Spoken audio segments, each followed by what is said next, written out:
दोस्तों भाजपा अगर तीसरी बार सत्ता में बैठी है तो इसका सबसे बड़ा श्रेय गोदी मीडिया को ही जाता है। गोदी मीडिया समय समय पर भाजपा को बचाने के लिए भारत की जनता को झूठ परोसता रहा है और इस चीज में अंजना ओम कश्यप सबसे आगे है।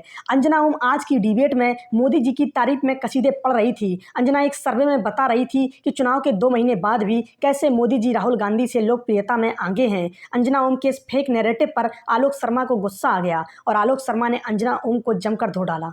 लेकिन लोकप्रियता के पैमाने पर नेतृत्व क्षमता के मामले में नरेंद्र मोदी हर बार की तरह बाजी मार ले जा रहे हैं। अच्छा, देखिए मुझे लगता है कि यशवंत देशमुख जैसे हमारे जो साथी हैं और ये एक नया पैटर्न मोदीनामा पढ़ने का है, इस तरह के सर्वेज लाकर 2 महीने की सरकार, 2 महीने में 4 बिल वापस हो गए और आप देखिए मोदी साहब का ग्राफ बढ़ रहा है। 1.5 लाख वोट से हारते हारते बचे हैं बनारस में, लेकिन 52% लोग कह रहे हैं कि वो बहुत अच्छा काम कर रहे हैं। लेकिन यशवंत देशमुख साहब शायद टोटल भी नहीं कर पाए तमाम परसेंटेजेस का। खराब काम, अच्छा काम, बुरा काम, कहीं 68 आ रहा है, कहीं 72 आ रहा है। देखिए मुझे लगता है कि जिस सरकार ने 2 महीने में 4 यू टर्न लिए हों, मैं तो धन्यवाद करूंगा यशवंत देशमुख जी का। ये अभी भी 400 पार का नारा क्यों नहीं लगा रहे हैं? इनको लगाना चाहिए।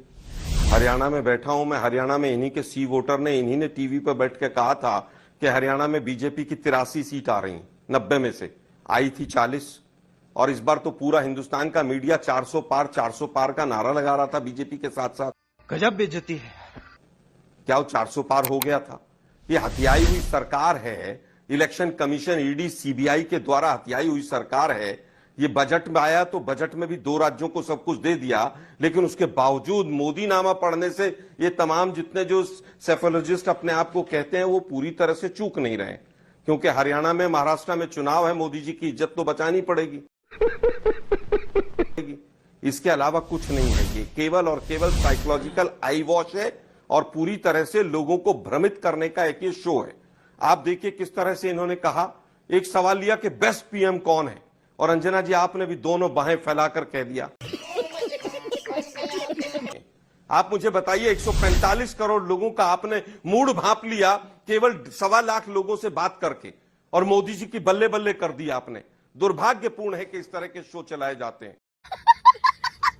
आपने दिखाया कि कामकाज अच्छा या खराब है। आपने 72% का ब्रेकअप दिखा दिया। 72 में से 34% क्या है? 34% मोदी जी के खिलाफ है, और उसके बाद आपने 28% दिखाया ही नहीं कि वो पक्ष में है या विपक्ष में। मतलब इस चालाकी को भी उजागर ना करें हम यहां पर बैठकर।